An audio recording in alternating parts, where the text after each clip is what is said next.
നമസ്കാരം. ദീപം FIS channel പ്രേക്ഷകർക്ക് സ്വാഗതം. ഈ കഴിഞ്ഞിടെ നടന്ന തദ്ദേശ സ്വയംഭരണ തെരഞ്ഞെടുപ്പിൻ്റെ മാമാങ്കം മിക്ക ചാനലുകളും അഭിപ്രായങ്ങൾ രേഖപ്പെടുത്തി കഴിഞ്ഞു. എന്നാൽ ആശുപത്രിയുമായി ബന്ധപ്പെട്ട് ഏതാണ്ട് ഒരാഴ്ച ചികിത്സയും കാര്യങ്ങളുമായി മുമ്പോട്ട് പോകേണ്ടി വന്നതുകൊണ്ട് കാര്യമായ അഭിപ്രായങ്ങൾ രേഖപ്പെടുത്താൻ സാധിക്കാത്തതുകൊണ്ടാണ് വളരെ വൈകിയ ഒരു ഇലക്ഷൻ റിയാക്ഷൻ വീഡിയോ ചെയ്തേക്കാമെന്ന് വിചാരിച്ചു. പഞ്ചായത്ത്, ജില്ലാ പഞ്ചായത്ത്, ബ്ലോക്ക് പഞ്ചായത്ത്, നഗരസഭ, കോർപ്പറേഷൻ എന്നീ നീളുന്ന കേരളത്തിലുടനീളം ഇലക്ഷൻ നടത്തപ്പെടുകയും തദ്ദേശ സ്വയംഭരണ തെരഞ്ഞെടുപ്പ് നടത്തപ്പെടുകയും 13-ാം തീയതി അതിൻ്റെ റിസൾട്ട് നമുക്ക് ഏവർക്കും അറിയാൻ സാധിച്ചു. UDF ആണ് ഏതാണ്ട് 50%.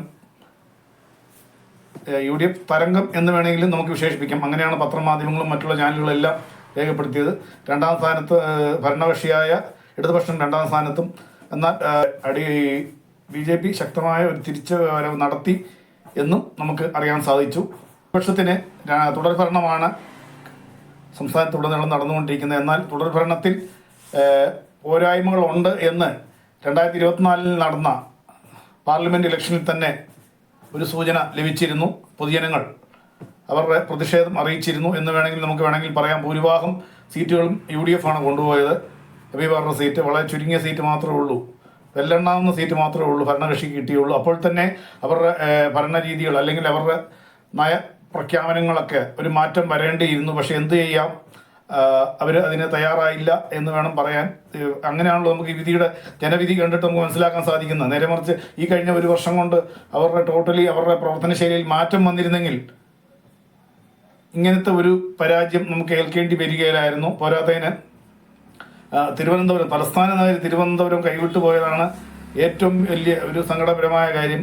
പ്രത്യേകിച്ച് പറയുകയാണെങ്കിൽ അത് UDFന് കിട്ടിയിരുന്നെങ്കിൽ പോലും ആർക്കും ഇത്ര വിഷമം ഉണ്ടാവില്ല. അത് ആർക്കാണോ കിട്ടരുത് എന്ന് ആഗ്രഹിച്ചുവോ അവർക്ക് തന്നെയാണ് പൊതുജനങ്ങൾ തീരെഴുതി കൊടുത്തു എന്ന് പറയുമ്പോൾ അത് അങ്ങേയറ്റം വിഷമമാണ്. അതിന് കാരണം എന്നാന്ന് ചോദിച്ചു കഴിഞ്ഞാൽ തീർച്ചയായിട്ടും പറയുകയാണെങ്കിൽ ഒരു ചെറുപ്പക്കാരനായ അല്ലെങ്കിൽ ചെറുപ്പക്കാരിയായ ഒരു വ്യക്തിയെ ആ സ്ഥാനത്ത് കൊണ്ട്, മേയർ സ്ഥാനത്ത് കൊണ്ട്, ഒരു ജില്ലയുടെ സംസ്ഥാനത്തിലെ ക്യാപിറ്റൽ സിറ്റിയാണ് തലസ്ഥാന നഗരി എന്ന് പറയുന്നത്. ആ തലസ്ഥാന നഗരിയിലെ പ്രധാനപ്പെട്ട സ്ഥാനം, നഗരപിതാവ് സ്ഥാനം, നഗരമാതാവിൻ്റെ സ്ഥാനം ഒരു വളരെ ചെറുപ്പക്കാരി, ഒരു പക്വതയില്ലാത്ത ഒരു ചെറുപ്പക്കാരിയെ കൊണ്ട് ഏൽപ്പിക്കുകയും ആ ചെറുപ്പക്കാരിയുടെ ഭരണത്തിൻ്റെ മികവ് കൊണ്ട് ഇന്ന് അങ്ങനെ സംഭവിച്ചിട്ടുള്ളതായിട്ടാണ് പത്രമാധ്യമങ്ങൾ സാക്ഷ്യപ്പെടുത്തുന്നത്.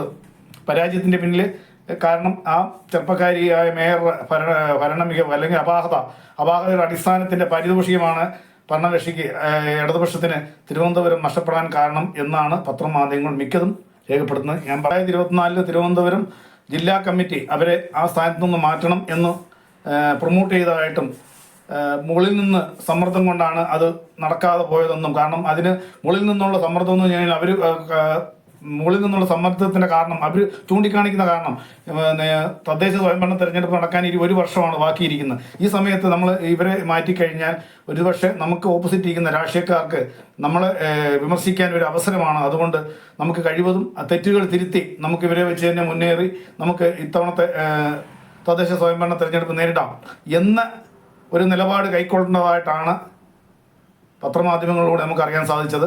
പക്ഷേ എന്തായാലും ആ കൈക്കൊണ്ട നിലപാട് തെറ്റായിപ്പോയി. കാരണം അവർ തീരുമാനിച്ച പോലെ തന്നെ 1 വർഷം മികച്ച ഭരണം, ആ തലസ്ഥാന നഗരിയിൽ മികച്ച ഭരണം കാഴ്ചവെച്ചിരുന്നെങ്കിൽ ഒരുപക്ഷെ ഇന്ന് ഇത്രയ്ക്കും ഒരു ദയനീയ പരാജയം ഉണ്ടാവില്ലായിരുന്നു എന്ന് തന്നെയാണ് കേരളം ഒട്ടുക്കെയുള്ള മലയാളികൾ വിശ്വസിക്കുന്നത്. എന്നാൽ സംസ്ഥാനത്തുടനീളം ഭരണകക്ഷിക്ക്, അതായത് ഇടതുപക്ഷത്തിൻ്റെ പരാജയത്തിൻ്റെ പിന്നിലെ കാര്യം എന്താണ് എന്ന് ചോദിച്ചു കഴിഞ്ഞാൽ, ഞാൻ മനസ്സിലാക്കുന്ന കാര്യങ്ങൾ എന്ന് ചോദിച്ചു കഴിഞ്ഞാൽ, ഒരു ഇലക്ഷൻ സംബന്ധിച്ച് നമ്മുടെ സംസ്ഥാനത്തു നിന്നല്ല, കേരളം ഇന്ത്യയിലെ ഒട്ടുമിക്ക സംസ്ഥാനങ്ങളിലും ഇന്ത്യയിലെ ഒട്ടുമിക്ക രാജ്യത്തുള്ള ഒരു തീരുമാനം, ആകെയുള്ള ജനതയുടെ 33% പേര് നിശ്ചിത ഒരു പാർട്ടികൾക്ക് മാത്രം വോട്ട് ചെയ്യുന്നവരാണ്. അത് അവരുടെ പാർട്ടി ഏത് തരത്തിൽ എന്ത് പരാജയം ചെയ്താലും, എന്ത് തെറ്റുകൾ ചെയ്താലും, നന്മ ചെയ്താലും അവർ ആ ഒരു പാർട്ടിക്ക് വോട്ട് ചെയ്യുള്ളൂ. അങ്ങനെ ഒരു ജനവിഭാഗമുണ്ട്. പിന്നെ പോയിട്ടൊരു 33% ജനങ്ങൾ സംയോജിതമായി അന്നേരത്തെ സന്ദർഭത്തിനനുസരിച്ച്, അതായത് ഞാൻ ഈ പാർട്ടിയിൽ പ്രവർത്തിക്കുന്ന വ്യക്തിയാണെങ്കിൽ പോലും എൻ്റെ ഓപ്പോസിറ്റ്, എൻ്റെ ഒരു ചങ്ങാതി അല്ലെ എനിക്ക് വേണ്ടപ്പെട്ട ആൾ, എനിക്ക് ഉപകാരം ചെയ്തിട്ടുള്ള ആളാണ് മത്സരിക്കുന്നുവെങ്കിൽ ഞാൻ അങ്ങോട്ട് വോട്ട് ചെയ്യുന്ന ഒരു സ്വഭാവ രീതിയിൽ ഉള്ള വ്യക്തികളാണ് പിന്നെ പോട്ട് 33%. ലാസ്റ്റുള്ള 33% ഏറ്റവും വളരെ ഇമ്പോർട്ടൻ്റ്. അതായത് വിജയം നിർണ്ണയിക്കുന്നത് ബാക്കി വരുന്ന 33% ആൾക്കാർ, ആ 33% ആൾക്കാരും സത്യത്തിൽ പട്ടികജാതി ജനങ്ങളാണ്. പട്ടികജാതി താഴ്ത്തട്ടി കിടക്കുന്ന ഏറ്റവും താഴ്ത്തട്ടി കിടക്കുന്ന ജനങ്ങളാണ്. ആ ജനങ്ങളെ സംബന്ധിച്ചിടത്തോളം അവർക്ക് ഏറ്റവും അവസാന നിമിഷം അവരുടെ മൈൻഡിൽ എന്താണോ സെറ്റാകുന്നത് അവർക്ക് വോട്ട് ചെയ്യുന്നവരാണ്. ആ അവരുടെ വോട്ടാണ് യഥാർത്ഥത്തിൽ വിജയിയെ നിശ്ചയിക്കുന്നതും തീരുമാനിക്കുന്നതും. അത്തരം വ്യക്തികൾക്ക്, അതായത് ഈ താഴ്ത്തട്ടി കിടക്കുന്ന പട്ടികജാതി സമുദായ സംഘടനകൾക്ക് ഒരുപാട് പേർക്ക് ഒരുപാട് ആനുകൂല്യങ്ങൾ ഇവിടെ സംസ്ഥാനത്ത് ഉടനീളം നിഷേധിക്കപ്പെട്ടിട്ടുണ്ട് എന്ന് എനിക്ക് നേരിട്ട് തന്നെ മനസ്സിലാക്കാൻ സാധിക്കും. ഞാൻ 1-2 തവണ തിരുവനന്തപുരം പോയിരുന്നു. സെക്രട്ടേറിയറ്റ് പഠിക്കൽ സമരമൊക്കെ ഞാൻ കണ്ടിട്ടുണ്ട്. അതുകൂടാതെ ജില്ലാ അടിസ്ഥാനത്തിലാണെങ്കിലും അല്ലെങ്കിൽ ജില്ലയുടെ കലക്ട്രേറ്റ് കലക്ട്രേറ്റ് പഠിക്കലാണെങ്കിലും അതുമല്ലെങ്കിൽ താലൂക്ക് ഓഫീസിൻ്റെ പഠിക്കലാണെങ്കിലും അരുന്ധതിയാർ ചെക്കിലിയാർ സമുദായം ഉൾപ്പെടെയുള്ള അനവധി പട്ടികജാതി സമുദായ സംഘടനകൾ സ്വന്തം നിഷേധിക്കപ്പെട്ട ആനുകൂല്യങ്ങൾക്ക് വേണ്ടി പോരാടുന്നതായി നമ്മൾ പത്രമാധ്യമങ്ങളിലും TV മാധ്യമങ്ങളിലൊക്കെ കണ്ടിട്ടുള്ളതാണ്. പക്ഷേ ഇവരുടെ വോട്ടെന്ന് പറഞ്ഞു കഴിഞ്ഞാൽ വളരെ നിർണായകപരമായ വോട്ടാണ്. ഏതൊരു രാഷ്ട്രീയ പാർട്ടിയിലും അല്ലെങ്കിൽ രാഷ്ട്രീയക്കാരെ വിജയത്തിലേക്ക് എത്തിക്കാനുള്ള ഒരു വോട്ടാണ്. അങ്ങനെയുള്ള ഈ സമുദായ ജനങ്ങൾക്ക് അവരിൽ സമുദായപരമായ കാര്യങ്ങളിൽ ചെറിയ ഒരു പാളിച്ചകൾ അല്ലെങ്കിൽ തെറ്റുകൾ ഉണ്ടാവാം. ആ തെറ്റുകളെ മുൻനിർത്തിക്കൊണ്ട് രാഷ്ട്രീയക്കാരെ അവർക്ക് അർഹതപ്പെട്ട ആനുകൂല്യങ്ങൾ നിഷേധിച്ചതിൻ്റെ പേരിൽ അല്ലെങ്കിൽ നിഷേധിക്കുന്നത് അത് ശരിയാണോ എന്ന് ചോദിച്ചു കഴിഞ്ഞാൽ തെറ്റാണെന്നേ ഞാൻ വിമർശിക്കുകയുള്ളൂ. കാരണം രാജ്യത്ത് ഉടനീളം നമ്മുടെ ഭരണഘടനയിൽ ഇവരുടെ ജീവിത പുരോഗതിക്കും ഉന്നമനത്തിനുമാണ് ഇവരുടെ നിയമങ്ങൾ രചിച്ചു വെച്ചിരിക്കുന്നത്. ഇവരുടെ ഭാഗത്ത് ഒരു ചെറിയ തെറ്റുകൾ ഉണ്ടെങ്കിൽ ആ തെറ്റുകളെ തിരുത്തി അവർക്ക് മറ്റൊരു പോംവഴി കണ്ടെത്തി അവർക്ക് നിഷേധിക്കപ്പെട്ട ആനുകൂല്യങ്ങൾ കൊടുത്ത് അവരെ ചേർത്ത് നിർത്താൻ വേണ്ടിയാണ്. അങ്ങനെ രാജ്യത്ത് എല്ലാം കൊണ്ടും പട്ടികജാതി സമുദായ സംഘടനകൾക്ക് അനുകൂലമായിട്ട് അല്ലെങ്കിൽ അവർക്ക് ഉന്നമനത്തിനായിട്ട് നിയമങ്ങൾ ഉണ്ടായിട്ടും ഇന്നും അവരുടെ ആനുകൂല്യങ്ങൾക്ക് വേണ്ടി, നിഷേധിക്കപ്പെട്ട ആനുകൂല്യങ്ങൾക്ക് വേണ്ടി, അവരുടെ അവകാശങ്ങൾക്ക് വേണ്ടി തെരുവിലിറങ്ങി പോരാടേണ്ടി വരിക എന്ന് പറയുന്നത് സത്യത്തിൽ ലജ്ജാപരമായ കാര്യമല്ലേ? അത്തരം പോരായ്മകളൊക്കെ പരിഹരിക്കേണ്ട ആരാണ്? സംസ്ഥാനം ഭരിക്കുന്നവർ അല്ലെങ്കിൽ കേന്ദ്രം ഭരിക്കുന്നവർ അല്ലേ? ഇന്ത്യക്ക് സ്വാതന്ത്ര്യം കിട്ടിയ വർഷങ്ങൾ എത്രയായി? ഇത്രയേറെ വർഷങ്ങളായിട്ടും ഈ താഴ്ത്തട്ടി കിടക്കുന്ന പട്ടികജാതി സമുദായ സംഘടനകൾ, സമൂഹ ജനങ്ങൾ അവരുടെ അടിച്ചുകൊണ്ടിരുന്ന ആനുകൂല്യങ്ങൾ അവരുടെ ഭാഗത്തുനിന്നുള്ള ചെറിയ 1-2 ചെറിയ പിഴവുകളെ മുൻനിർത്തി ചൂണ്ടിക്കാണിച്ച് അത് നിഷേധിക്കപ്പെടുക എന്ന് പറയുന്നത് സത്യത്തിൽ അങ്ങേയറ്റം ദുഃഖകരമായ കാര്യമാണ്. അപ്പം നമ്മൾ ഒരു കാര്യം മനസ്സിലാക്കണം, ഇതിൽ നിന്ന് നമ്മൾ മനസ്സിലാക്കേണ്ട തന്നെ പഴയ കാലമല്ല. ഇലക്ഷൻ അടുക്കുമ്പോഴത്തേക്ക് നമുക്ക് എന്തെങ്കിലും ഒരു പാരിതോഷികം കൊടുത്ത് അവരെ മൊത്തത്തോടെ അവരുടെ വോട്ട് നമ്മൾ മേടിക്കാം എന്ന് വിചാരിച്ചാൽ ഇനിയുള്ള കാലം നടക്കുമെന്ന് എനിക്ക് തോന്നുന്നില്ല. അവരൊക്കെ സത്യം പറഞ്ഞാൽ ഈ ദരിദ്രരായ ജനങ്ങൾ ചിന്തിച്ചു തുടങ്ങിയെന്നാണ് ഞാൻ മനസ്സിലാക്കുന്നത്. കാരണം അവർക്ക് എന്തെങ്കിലും ഒരു പാരിതോഷികം ഇലക്ഷൻ അടുക്കുമ്പോഴത്തേക്ക് ഗവൺമെന്റിന്റെ ഭാഗത്ത് നിന്ന് കിട്ടുന്നുണ്ടെങ്കിൽ, അത് കേന്ദ്ര സർക്കാരായാലും കൊള്ളാം സംസ്ഥാന സർക്കാരായാലും കൊള്ളാം, തരുന്നുണ്ടെങ്കിൽ അത് അവരിൽ നിന്നും അവർ മേടിക്കുന്ന തീപ്പെട്ടിയോ അവർ മേടിക്കുന്ന മെഴുകുതിരിയോ അവർ മേടിക്കുന്ന പഞ്ചസാരയോ അല്ലെങ്കിൽ ഉപ്പോ മുളകോ കടുവോ എന്തോ അതിൽ നിന്നുള്ള 1 രൂപയെങ്കിലും അവർക്ക് കിട്ടിയിട്ടുള്ള പൈസ, അതായത് അവർക്ക് 100 രൂപ നമ്മളൊരു ആനുകൂല്യമായിട്ട് പാരിതോഷികമായിട്ട് കൊടുക്കുകയാണെങ്കിൽ ആ 100 രൂപയിൽ 1 രൂപയെങ്കിലും അവരുടെ പണം അവർക്ക് നേരിട്ടുള്ള അവരുടെ പൈസ ഉണ്ട് എന്നുള്ള ഉത്തമ ബോധ്യം ഈ താഴ്ത്തട്ടി കിടക്കുന്ന പട്ടികജാതി സംഘടനകൾക്ക് അല്ലെങ്കിൽ പട്ടികജാതി സമൂഹത്തിന് തിരിച്ചറിയാൻ സാധിച്ചിട്ടുണ്ട്. അതുകൊണ്ടാണ് അവർ ഈ പാരിതോഷികമൊക്കെ കൂടുതൽ നൽകുന്ന പാരിതോഷികം കൈപ്പറ്റിയിട്ട് പോലും അവർ സത്യസന്ധമായ തീരുമാനങ്ങൾ കൈക്കൊണ്ട് വിധി എഴുതുന്നതിൻ്റെ കാര്യം. അപ്പോൾ അത്തരം ഒരു കാലഘട്ടത്തിലേക്ക് സത്യത്തിൽ പറഞ്ഞു കഴിഞ്ഞാൽ രാഷ്ട്രീയക്കാരാണ് എത്തിച്ചത്.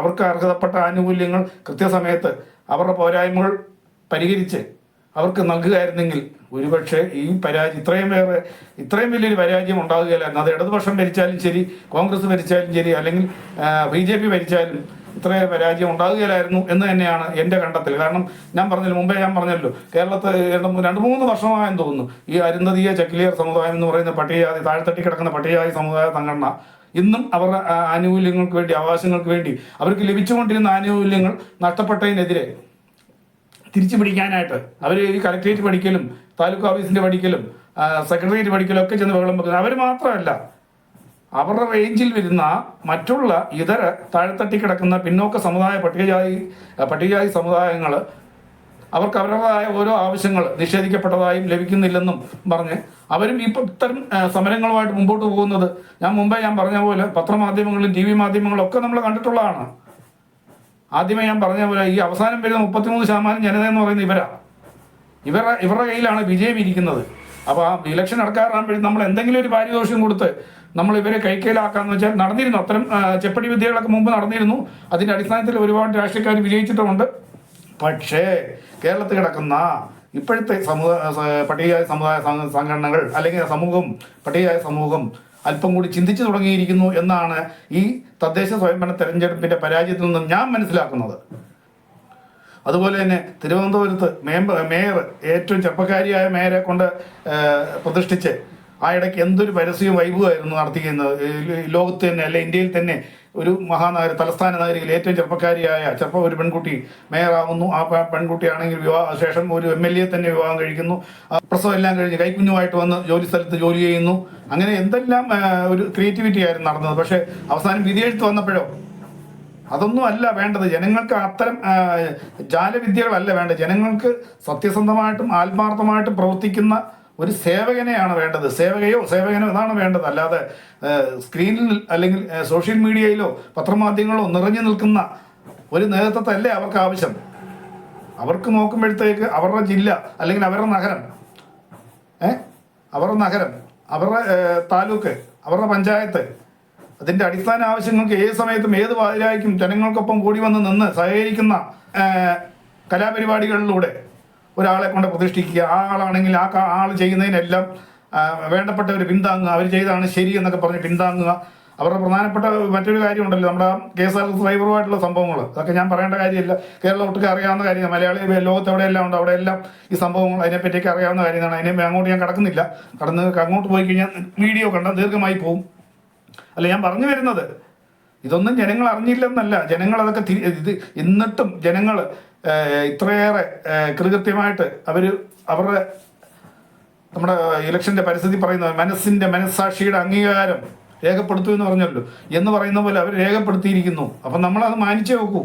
ഏത് രാഷ്ട്രീയക്കാരനാണെങ്കിലും ജനവിധി മാനിച്ചേ വെക്കുന്നു. അതിനുവേണ്ടി നമ്മൾ എന്തുകൊണ്ട് പരാജയപ്പെട്ടു എന്ന് നമുക്ക് എല്ലാ രാഷ്ട്രീയക്കാരും ഒരു പുനഃപരിശോധന ഉള്ളതാണ്. അത് ഇന്ന രാഷ്ട്രീയമൊന്നുമില്ല, ഇന്ന കക്ഷി രാഷ്ട്രീയമൊന്നും ഭേദമില്ലാതെ എല്ലാ രാഷ്ട്രീയക്കാരും ഒരു പുനഃപരിശോധന നടത്താറുണ്ട്. അങ്ങനെ നടത്തിക്കോ, അതിനകത്ത് തെറ്റൊന്നുമില്ല. പക്ഷേ ഇനിയുള്ള ഈ ഒരു വർഷമെങ്കിലും നമ്മൾ നമ്മുടെ നയങ്ങളിൽ മാറ്റം വരുത്തി, ഈ ഭരിക്കുന്ന ആരാന്ന് വെച്ചാൽ ആ രാഷ്ട്രീയക്കാർ അവരുടെ ശൈലിയിൽ മാറ്റം വരുത്താൻ തയ്യാറായില്ലെങ്കിൽ തീർച്ചയായിട്ടും വരാൻ പോകുന്ന ദുരിതത്തെ നമുക്ക് മുൻകൂട്ടി പ്രവചിക്കാനാവില്ല എന്നാണ് നമുക്ക് പറയാനുള്ളത്. കാരണം ഓൾറെഡി പാർലമെന്റ് ഇലക്ഷനിൽ ഒരു നല്ല ശക്തമായ ഒരു പരാജയം കിട്ടിയപ്പോഴേ നയം മാറ്റാൻ തയ്യാറായില്ല. നയം മാറ്റി, പക്ഷെ എന്നാലും ആ നയം ജനങ്ങളുടെ ആഭ്യന്തരമായിട്ട് അടിസ്ഥാന പ്രശ്നങ്ങളുമായിട്ട് ചേർന്ന് നിൽക്കുന്നതായിരുന്നില്ല. എന്നാൽ ഇക്കുറി തദ്ദേശ സ്വയംഭരണ തെരഞ്ഞെടുപ്പ് എന്ന് പറയുന്നത് വളരെ പ്രധാനപ്പെട്ട, എല്ലാ ഇലക്ഷനും വരെ പ്രധാനപ്പെട്ടതാണ്.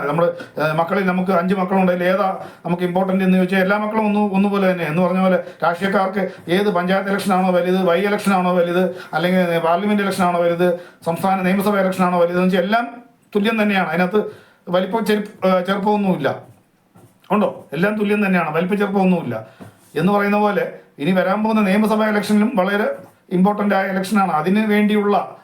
അതിനുവേണ്ടി ജനങ്ങളുടെ ആഭ്യന്തര പ്രശ്നങ്ങൾക്ക് ഊന്നൽ കൊടുത്തുകൊണ്ട്